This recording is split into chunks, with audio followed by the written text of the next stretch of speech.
How's it hanging, gang? My name is still Kane. I'm here with art drawn by my sister Rose, and I hope to entertain you yet again with a new video. Enjoy!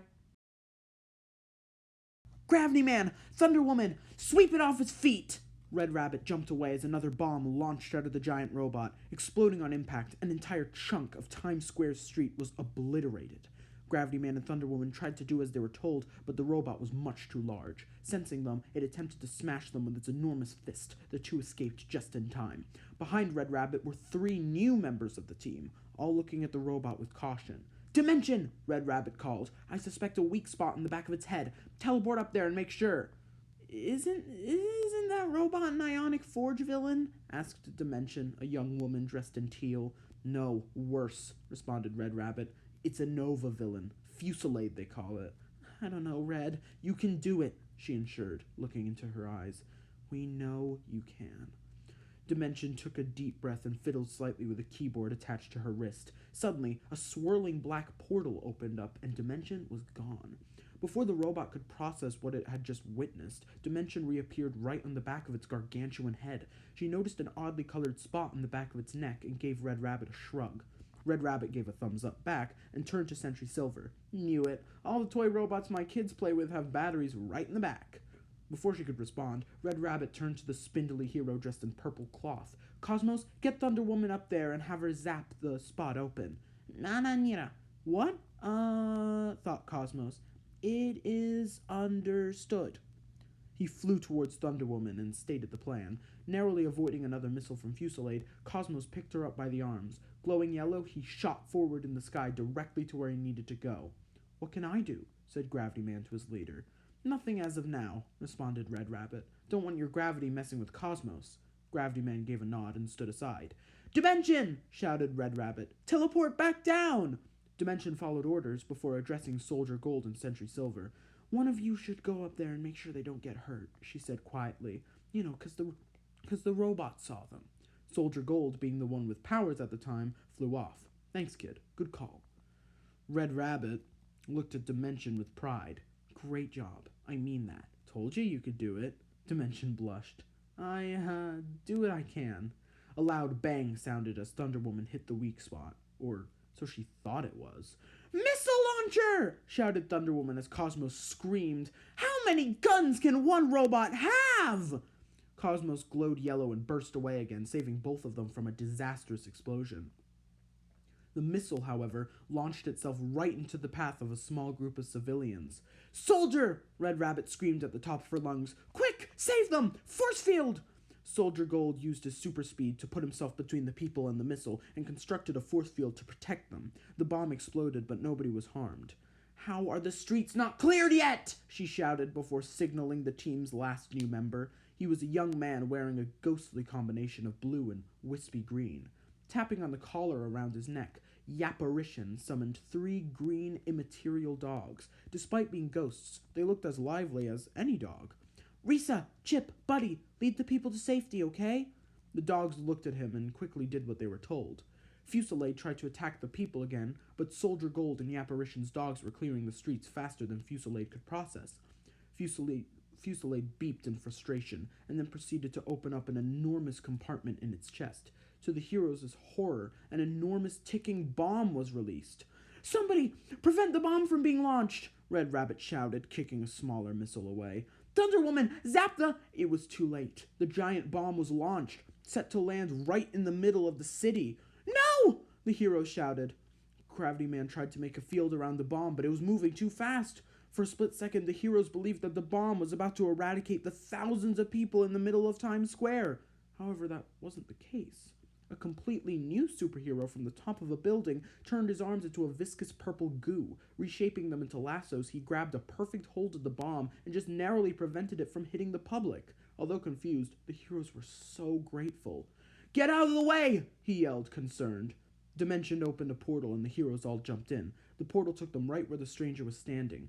In an instant, the stranger whipped the bomb right back at Fusillade. The robot was blown up and put completely out of commission. The day was saved. The team of heroes exchanged high fives and phrases of relief before turning to thank the stranger. The stranger, however, was gone.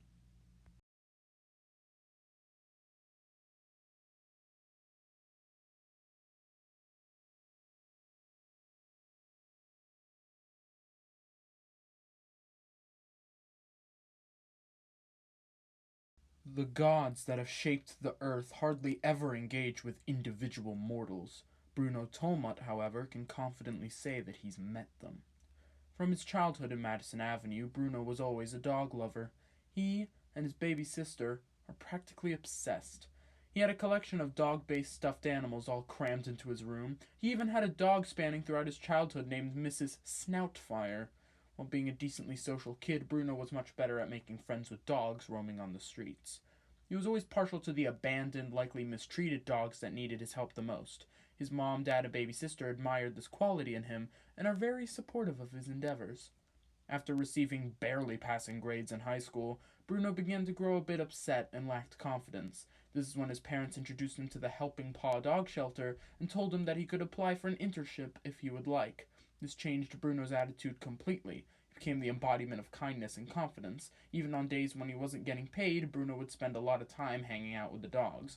The staff and him developed a close bond, but not as close as Bruno became with some of those dogs. On his way back home from working at his beloved dog shelter, Bruno discovered something appalling on the train tracks. Helplessly tied down was a beat-up, traumatized dog that was left for dead. The train was approaching quickly, and Bruno knew what he had to do. Risking it all to save the dog, his plan was to lunge forward and push the dog away from the tracks, but this isn't exactly what happened. Instead, the train ran over both Bruno and the dog when he was mid-lunge. That was the moment Bruno Tolmut died. Bruno ended up awakening in the afterlife. Well, not yet. He woke up to begin the journey to the afterlife. He noticed a dog who he failed to save was right beside him, even through all the horrors they've seen. The journey to the afterlife, or duat as it's known, is a long and perilous process. To start, one must somehow defeat or escape from enormous golden monsters. Using some of his agility to his advantage, Bruno chose to escape the monsters rather than fighting them. Next was to appease the 42 judges that can omnipotently observe every mortal's actions all of the time. They only deem you worthy of moving forward if you can explain all of your wrongdoings and prove your heart is in the right place. If every single one of the 42 judges agrees, you can move on. Bruno was lucky to live a mostly fulfilling life, and his dog was obviously pure because dog. Bruno and his canine companion completed all of the necessary challenges before facing the divine beings known as Anubis and Thoth. Both had the most important responsibility in the entire duat, physically measure a heart's purity. Before they could, however, both gods were surprised to see Bruno in the afterlife, stating that it wasn't his time yet and the death wasn't meant to befall him. The dog, however, must stay in doggy heaven. Opening up the duat gate specifically for dogs, Bruno watched as hundreds of wispy canines barked and jumped to welcome the new dog. It was the most beautiful thing Bruno had ever seen. Then the duat gate closed. Anubis offered Bruno a chance to go back to the material plane, which he decided was best. Bruno had always wanted to make a lasting impression on the world, and dying here would be anticlimactic. After returning to the material plane, Bruno felt different. Almost instantly, he could see why. After gazing at the duat gate of the dogs, he could see all the spiritual hounds walking around amongst the humans. Unlike fully sentient beings who are pretty much trapped in the duat to avoid causing trouble, lesser animals such as dogs still have a choice to walk around the humans they love so much. Seeing all the ghost dogs trying to get attention from humans who can't even see them, Bruno made an important decision. Petting his duat companion on the head, who had never left his side, Bruno decided to train all of the ghost dogs to have a greater purpose even after death. Trying to figure out how to better communicate with a ghost dog, his companion suddenly barked and made follow-me gestures. Bruno was confused when the ghost dog led him back to the train tracks that had been the cause of their deaths until he saw the dog's collar. Demonstrating something incredible, it stored her comfortably, similar to a Pokeball. Plus, after the dog came out of the collar, a bystander gasped in awe. Bruno found out all at once that ghost dogs can interact with their collars and can become visible after they do so. This would work perfectly with his decision, to train all of the ghost dogs to fight crime with him. Sure, it sounded far-fetched, but imagine training a fleet of dogs that can't physically get hurt in battle. Physically and spiritually. Weeks passed, and Bruno went with a punny vigilante epithet Yapparition. Commanding a bunch of different breeds of ghostly dogs all stored comfortably in the collar around his neck, Bruno had never felt so alive. That is, until a certain rabbit-like superhero hopped into his world all at once, asking him to join a whole superhero team. How on earth could he say no?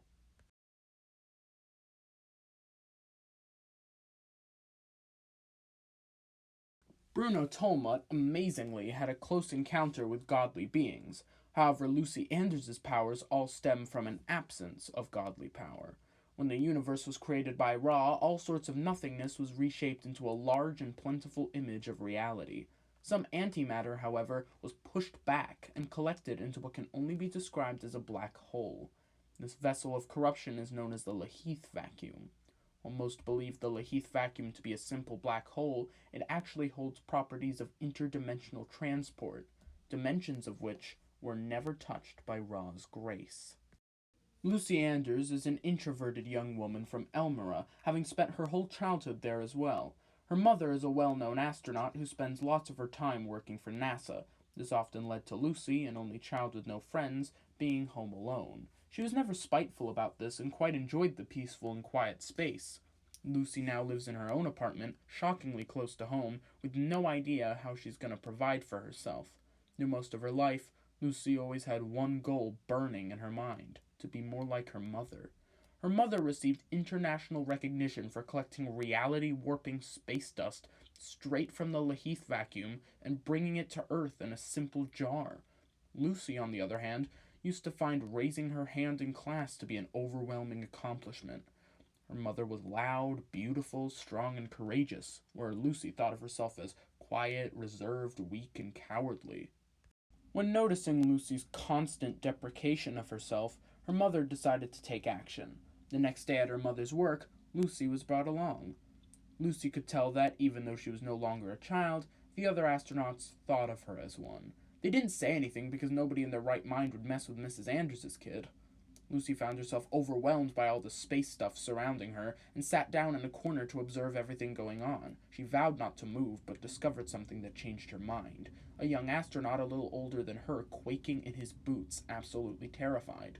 The other astronauts didn't even seem to notice their colleague's mental state, causing Lucy to go over and console him. The astronaut introduced himself as Robbie Mooney and refused to admit to being scared and anxious. However, something about Lucy's calm and considerate demeanor made him open up. Lucy listened carefully when Robbie talked about his feelings. It was his first day as an astronaut, so he felt displaced among the more professional astronauts. As if instinctual, Lucy relaxed Robbie by telling him not to put so much pressure on himself during his first day, and so many others feel the same way during their first experiences. For instance, she says with a smile, "This is my first time talking to another human."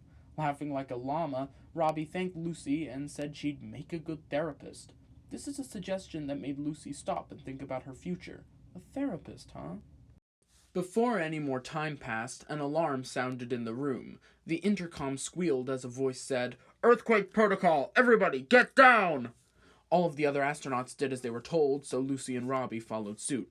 Together under a table, they closed their eyes and prayed that it would be over soon. Suddenly, a ghostly and immaterial substance whisked into the room. The other astronauts stayed calm about the earthquake, but all held their breath in horror upon seeing the dust.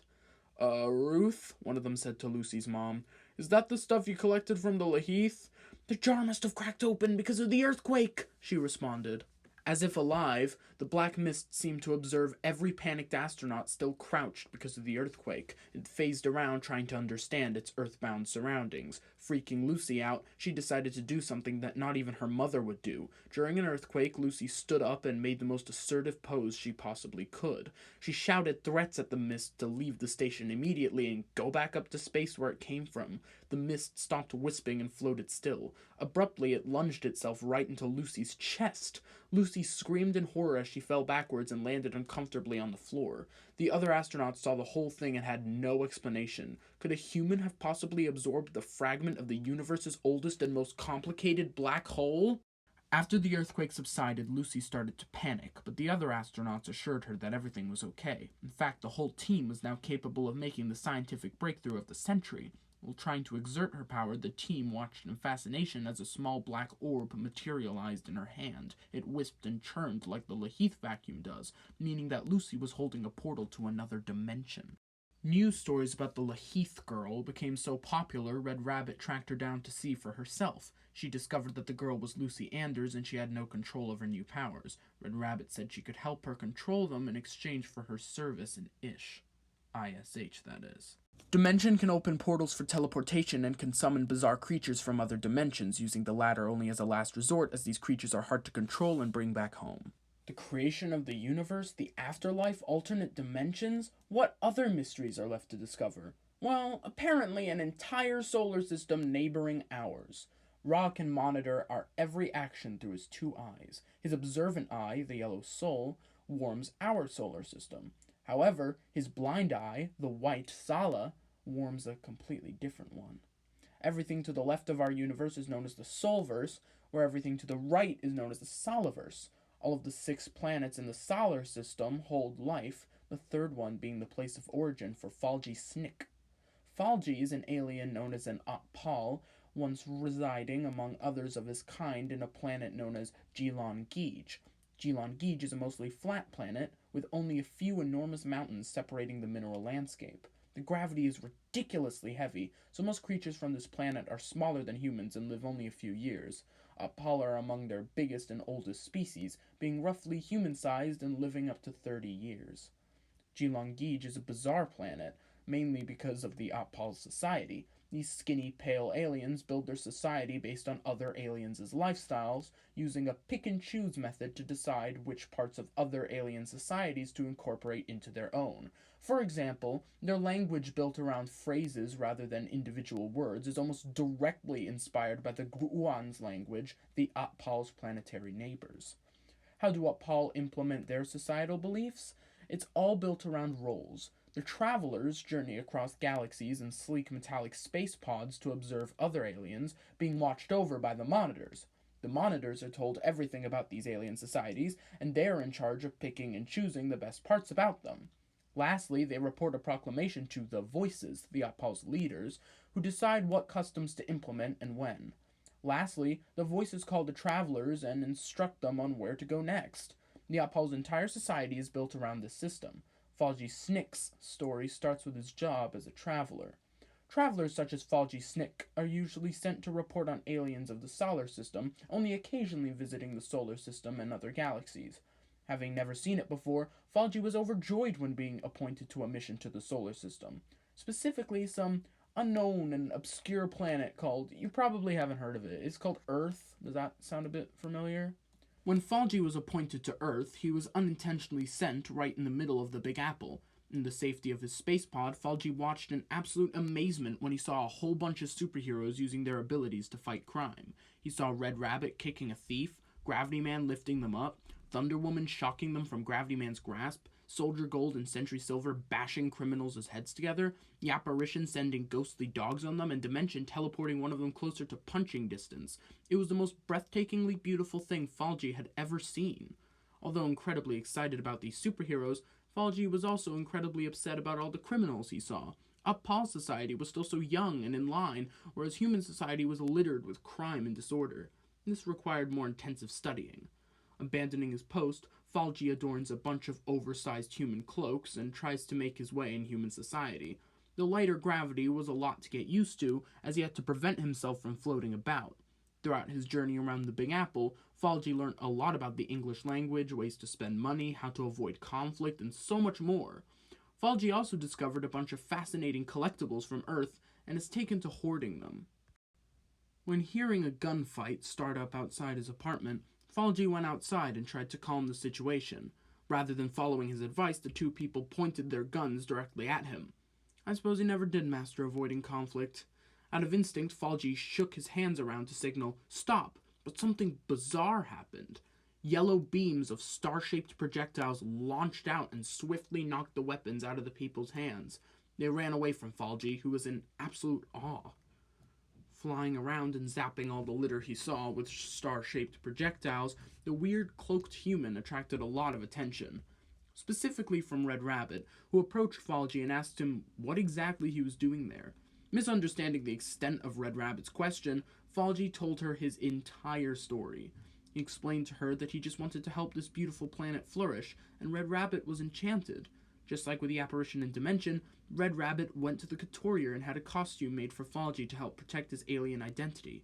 Because of his spatial origins and star-shaped projectiles, Falgi adopted the name Cosmos. Cosmos now fights crime alongside his superhero friends and is overwhelmed with joy and intrigue as he does so. His big eyes allow for some natural night vision, and his skinny form helps him squeeze into tight spaces that humans wouldn't normally be able to. The Monitor, who's watching over Cosmos, remains livid that he abandoned his post, but the voices ensure that what Cosmos does for Earth is admirable and exemplary. The different gravity of Earth is what gives Cosmos his powers, being flight, starblade projection, and shooting star. Shooting star is an ability that fills Cosmos' form with intense energy, causing him to briefly glow yellow and propel quickly through the air. The gravity of Earth theoretically gives these powers to any Opal who comes in contact with it. If the gravity is disturbed, their powers cease to work. Funny enough, this includes the gravitational fields made by Gravity Man. Because Cosmos and Gravity Man often have to work around each other's fighting styles, the two don't get along as well as the others. Still being friends, the two just can't seem to understand each other. Being an Opal, Cosmos absorbs oxygen through gill-like tenidia around his neck. Because Geelon Geege has a lot more oxygen than Earth, eating can be a lot harder for him on our planet. Rather than just taking a large breath in and a large breath out like he would at home, he now has to gasp in and out at least 8 times to get a full meal. Eating human food can possibly choke him unless it's tasted through comically small bites. Still, Cosmos prefers not to eat human food. Also, don't worry. The gravity of Earth also enhances Cosmos' lifespan, meaning he'll live longer than 30 years. He'll live as long as humans usually do, 70 to 80 years. It can be difficult to conceal your identity as both a superhero and an alien. Cosmos manages to handle himself with pride and stride. Sometimes he flies by himself at night, entranced by the stars. He tells the team, ISH, that he does this purely for fun, when in reality, Cosmos is just a bit homesick. Not too homesick to enjoy Earth, though. Does the public know that Cosmos is actually an alien? Well, not exactly, but they know of aliens. Many world leaders from Earth, especially Mayor Dipley of the Big Apple, are required to communicate with alien world leaders on an annual basis. Once every 3 years, an intergalactic meeting is held between Mayor Dipley, the Neptunian King, and all of the solar system's various leaders.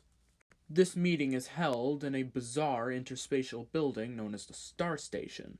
So, in short, the public knows of aliens, but are completely unaware of any living among them. Cosmos fears what could happen if anyone were to find out, and what harmful labels they could pin him as if they did. So, he devised an elegant solution. Whenever not in costume, Cosmos wears a baggy assortment of discarded jackets and sweatshirts to conceal his Apolite appearance. When Cosmos is seen flying through the skies fighting crime with ISH, the public just assumes he's some sort of mutant underneath the mask.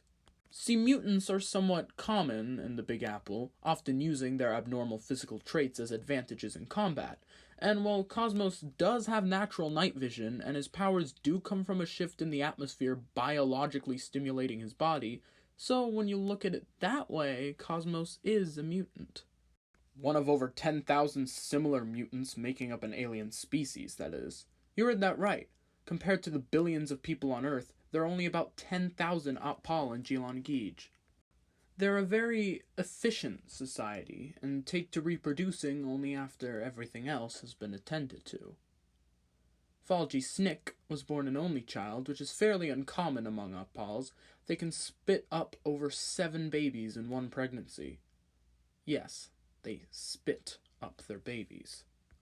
And taking from how an Opal can't even swallow anything besides carbon dioxide, you can imagine the biological strain it takes for a female Opal to give birth. Cosmos will assure you that infant Opals are cute. However, they look somewhat transparent and slippery, with hardly existent eyes and a constant need to move around and stimulate themselves. Just imagine an Opal's equivalent of a tadpole, only becoming a more traditional Opal after 3 years of drastic transition. Moving on from that thought, let's discuss one more thing about the Opal. When they travel to different planets, they assign themselves a name suited to that planet's culture. Therefore, Falgi Snick masquerades around the Big Apple as Benji Snyder, as that is what the Opal deemed to be a normal human name. As normal as any adorable alien freakazoid could ever be. So fun fact, there was so much to be said about these characters in terms of special abilities, there was no room to cohesively fit in their personalities, so with that being said, here they are. Yapparition is an honest and humorous superhero whose passion is endless. Despite being out there and superpowers and having been one of the few mortals to ever meet the gods, Yapparition can be pretty humble and conserved if he chooses to be. His love for dogs still burns brightly within him, and he tries to make individual time with every single one of the dozens of dogs he's adopted in his collar. Yapparition is one of the Big Apple's most versatile heroes, as his only limits are what he can train dozens of dogs to pull off. Outside of costume, his personality stays mainly the same. He's always an alert and active young man. He's also a family man, often taking the responsibility of caring for his 6-year-old sister, Bella. Yapparition fights alongside his friends with all the determination in the world. Dimension is an introverted hero who became fast friends with Yapparition for his open personality. She's into a variety of somewhat embarrassing things, such as saucy webcomics or outrageous animes, and sometimes struggles with maintaining self-confidence. As a therapist, she's really good at listening to people and giving them advice, much better at helping others than herself. Dimension suffers from imposter syndrome due to the circumstances of getting her powers, believing it to be nothing more than a lousy coincidence. She believes that someone braver or more knowledgeable, such as literally everybody at NASA, should be calculating portal precision and fighting crime. After fighting alongside Red Rabbit just once, her mother's astronaut team instantly recognized Dimension as Lucy Anders. After witnessing her failing to place her portals in the right place, the team put everything on hold to try and help her. They ended up making a portable keyboard that can fit over her shoulders, that told Lucy what dimension the portal leads to, and where she can place it. This led to Lucy gaining incredible control over her portals. When not being a superhero, Lucy is undergoing some college training on how to be an effective therapist. Cosmos is an adorable superhero who's filled with wonder and fascination about everyday activities for humans. In headquarters, his favorite thing to do in his free time is play with the sink, which Thunder Woman finds adorable. One thing he loves to do is hoard human items in his dingy, abandoned basement-level apartment. This more than somewhat disgusting living arrangement doesn't bother him at all, mainly because he's usually out and about anyway. Out collecting human objects and hoarding them in his apartment, that is. Among Falji's favorite human objects are some coins, an old hat once belonging to a hot dog vendor, some pineapple-shaped sunglasses, and a purple umbrella. My goodness, he adores that umbrella. However, he believes that it's a tool used for theatrical dances, rather than for protection against the rain. Together, Yapparition, Dimension, and Cosmos are known as the team's Rookies, acting like a trio of crazy siblings amidst all the Big Apple's craziness. Despite the three having different backgrounds and also having surprisingly different personalities and life goals, it's rare to see superheroes complete each other, quite like the Rookies do. I mean, the three are together as much as the Quantum Couple are. Okay, maybe not quite that much, but you get my point. Inside and outside of costume, the three tried to hang out together as much as possible. The media has really started to enjoy seeing the three together, and loves them for how obviously their personalities shine through during battle. Despite this, the Rookies aren't quite as trusted as the big three, Red Rabbit, Gravity Man, and Thunder Woman. Simply because they're still only young adults at the end of the day. However beloved they are, no superhero in the foreseeable future will procure such citywide trust and respect as those three names. All that they've done, all that they've fought for, all they have yet to achieve. Aware of their place as newer heroes, the Rookies stay humble and willing to learn from the big three. Somewhat coincidentally, Yapparition ended up learning the most from Red Rabbit, Dimension from Gravity Man, and Cosmos from Thunder Woman. From Red Rabbit, Yap learned how to conserve his own energy while having fun and motivating others. From Gravity Man, Dimension learned how to better manage her feelings of doubt and wild emotions during the heat of battle. And from Thunder Woman, Cosmos learned, well, he sure learned a lot about Earth's weird niche hobbies. Thanks to all of their training, it's safe to assume that the Rookies will be sticking with ISH. And hopefully, so will you.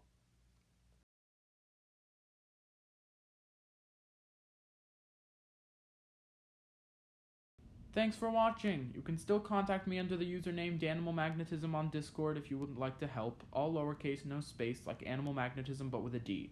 A bit of a spoiler here, I do have a basic framework for some of the other aliens of the solar system, but I'm not an expert about that sort of thing. Again, I have a basic framework, but I think some help from one of you beautiful nerds out there would be of great assistance. It's not crucial to the project as of yet, but feel free to reach out if that sounds like you. Thank you, and take care.